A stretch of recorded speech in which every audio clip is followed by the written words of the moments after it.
అది OU ladies hostel. అర్ధరాత్రి అందరూ పడుకున్నారు. కొందరు విద్యార్థినులు చదువుకుంటున్నారు. కరెక్ట్గా అప్పుడే ఎక్కడి నుంచి వచ్చారో తెలియదు ముగ్గురు అగంతకులు హాస్టల్లోకి ప్రవేశించారు. బాత్రూమ్స్, వెంటిలేటర్స్ వద్దకు ప్రవేశించి సైగలు చేశారు. హాస్టల్లో ఒక్కసారిగా అబ్బాయిలు కనిపించేసరికి అక్కడ విద్యార్థినులు భయాందోళనకు గురయ్యారు. కేకలు పెట్టి అరిచారు.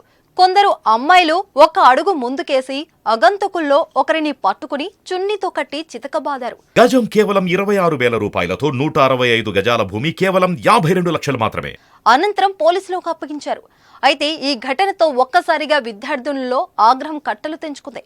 హాస్టల్లో రక్షణ కరువైందని సీసీటీవీలు ఏర్పాటు చేయాలని రాత్రి విద్యార్థులు ఆందోళనకు దిగారు. నేడు ఉదయం కూడా భారీగా విద్యార్థినులు రోడ్లపైకి వచ్చి నిరసన చేపట్టారు. తమకు భద్రత కల్పించాలని డిమాండ్ చేస్తున్నారు.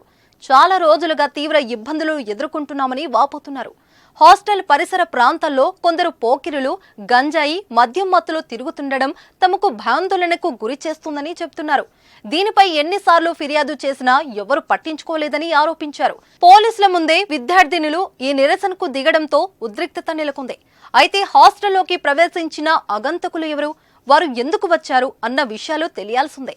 ఈ ఘటనతో హాస్టల్లో సెక్యూరిటీ లోపాలు మరోసారి బయటపడ్డాయి. దీంతో అధికారులపై తీవ్ర విమర్శలు వస్తున్నాయి. ఇలాంటి సంఘటనలు జరిగినప్పుడు మాత్రమే చర్యలు తీసుకుని ఆ తర్వాత వదిలేస్తున్నారని విద్యార్థినులు ఆరోపిస్తున్నారు. గతంలో కూడా హాస్టల్లోకి అపరిచితులు చొరపడ్డ ఘటనలు జరిగాయి. అయినా అధికారులు మాత్రం కఠిన చర్యలు తీసుకోవడం లేదు. దీనిపై ప్రభుత్వం స్పందించాలని డిమాండ్లు వ్యక్తమవుతున్నాయి.